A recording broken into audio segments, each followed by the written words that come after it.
சம்பாத்தியம் பண்ணி வச்சிருக்கிற அக்கௌண்ட்ல இருக்கிற பணத்தை எடுத்து செத்தவங்களுக்கு இழப்பீடா கொடுங்க. அதே மாதிரி நம்மளோட போதை, கலாச்சார போதை சீர்கேட்டினால் வர்ற சீரழிவுக்கு கடைகளை வணிகர்கள் தாக்கப்படும் பொழுது அந்த வணிகம் தெரிந்து புடுங்கி அதை நீங்க வியாபாரிகளுக்கு அதை கொடுக்கணும் நஷ்ட ஈடா. இதுதான் எங்களோட இன்னொரு கோரிக்கையாக வச்சிருக்கிறோம். அப்புறம் பாத்தீங்கன்னா கள்ளச்சாராய விற்பனை செய்யப்பட்ட அதிகாரிகள் அனைவரையும் பதவி நீக்கம் செய்ய வேண்டும். கள்ளச்சாராயம் அருந்தி இறந்து போன குடும்பத்தினருக்கு வழங்கும் இழப்பீடு மக்கள் வரிப்பணத்தில் கொடுக்க கூடாது. மாறாக அதற்கு உடனடியாக இருந்த அதிகாரிகள் சொத்தையும் ஜப்தி செய்து கொடுக்க வேண்டும் என்ற கோரிக்கையை தமிழ்நாடு வியாபாரிகள் சங்க பேரவை வைக்கிறது. அதே போல கள்ளச்சாராய விற்பவர்கள் மீது கொலை வழக்கு பதிவு செய்ய வேண்டும்.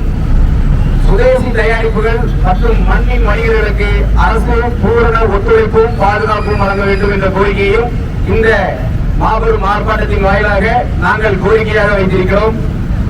இந்த கோரிக்கைகள் கண்டிப்பாக அரசின் கவனத்தை எட்டும் என்ற நம்பிக்கையில் இந்த ஆர்ப்பாட்டம் நடைபெற்றுக் கொண்டிருக்கிறது. இந்த ஆர்ப்பாட்டம் கோவையில் மட்டுமல்லாது நமது மாநில தலைவர் அண்ணாச்சியார் முத்துக்குமார் அவர்களின் வழிகாட்டுதல்படி நெல்லை மாவட்டம், தூத்துக்குடி தெற்கு மாவட்டத்தில் கோவில்பட்டியில் நடைபெற்றுக் கொண்டிருக்கிறது.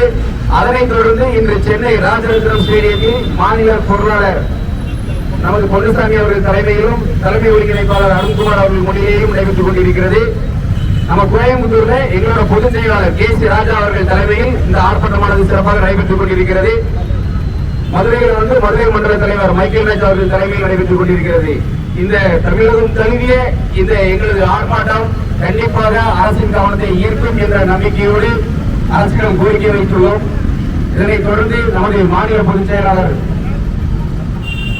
அடுத்ததாக நமது திருப்பூர் மாவட்ட தலைவர் ஆட்சித்தலைவர் அவர்கள் இன்னைக்கு அரசாங்கம் இந்த இதுக்கெல்லாம் காரணம் அரசாங்கம் தானே. சீரியல் நடக்குது, கள்ளச்சாராயம் முழங்கி இத்தனை பேர் செத்துருக்காங்க அப்படின்னு கவனிக்க முடியாது. உளவுத்துறை தகவல் சொல்லையா, இல்ல காவல்துறை நடவடிக்கை எடுக்கலையா, இல்ல அரசியல்வாதிகள் அதை அசால்ட்டா விட்டாங்களா, இல்ல அவங்க தான் நடத்துறாங்களா அப்படிங்கிற சந்தேகம் இருக்குது. ஏன்னா இன்னைக்கு பாத்துருங்க, இன்னைக்கு அரசாங்கம் என்ன சட்டம் போட்டு அன்னைக்கு 10 நாள் சட்டம் போட்டிருக்காங்க. முடிவெற்ற ஒழுங்கா முடிவெற்ற கலைக்காரனுக்கு தூக்கி போட்டுவாங்க ஃபைனா. ஏன் அந்த பையன் தூக்கி போடுங்க? இல்ல பெற்ற தாய்க்கு முடிவு ஆக சொல்லுவீங்க, பயப்படுவான். இல்ல கேரி பேக் போடுறாங்க, கேரி பேக் வச்சுன்னா கடைக்கு ஃபைன். ஏன் கொண்டு போற 500 போடுறாங்க, 5000 ஃபைன் போடுங்க. கொண்டு போற கையில அவனை பிடிங்க, அவனுக்கு 2000 போடுங்க, கடைக்கு 2000 போடுங்க. அப்ப அவன் கேரி பேக் கேட்பான்? கேட்க மாட்டான். இதெல்லாம் ஏன் சொல்றது அந்த இடத்துல? இது அரசாங்கம் ஆளக்கூடிய அரசு அதிகாரிகள் கவனித்து கொண்டு போங்க. ஏன்னா வியாபாரிகள் சங்கம் என்ன வச்சிருக்கீங்க? தனிப்பட்ட ஒரு நபரை கூட்டு வச்சு எம்எல்ஏ ஒரு 8 வணிகர்கள் இப்போ தமிழ்நாடு இருக்கு வணிகமான வணிகம். அதுல 8 துறைக்கான போஸ்ட் கொடுத்துருக்காங்க. சரியா?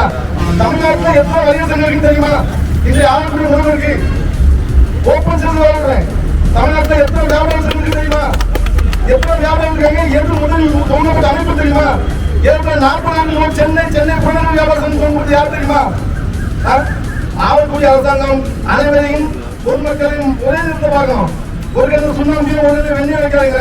ஏன்னா உனக்கு உன் கவனத்துக்கு வரல, மக்கள் எப்படி பாதிக்கப்படுறான், வியாபாரி எப்படி பாதிக்கப்படுறான் அப்படிங்கிற உன் கவனத்துக்கு வரல. உனக்கு தேவை கையெழுத்து கூட கமிஷன் பண்ணணும். அப்பதான் இருக்கு இந்த அரசாங்கம். கள்ளச்சாராயத்தை ஒழிப்போம், ஒழிப்போம், ஒழிப்போம், கள்ளச்சாராயத்தை ஒழிப்போம், திறப்போம், திறப்போம், கள்ளு கடைகளை திறப்போம், திறப்போம், திறப்போம், கள்ளு கடைகளை திறப்போம், கள்ளச்சாராயத்தை ஒழிப்போம், திறப்போம், திறப்போம், கள்ளு கடைகளை திறப்போம். காத்திடு, காத்திடு, தமிழக மக்களை காத்திடு.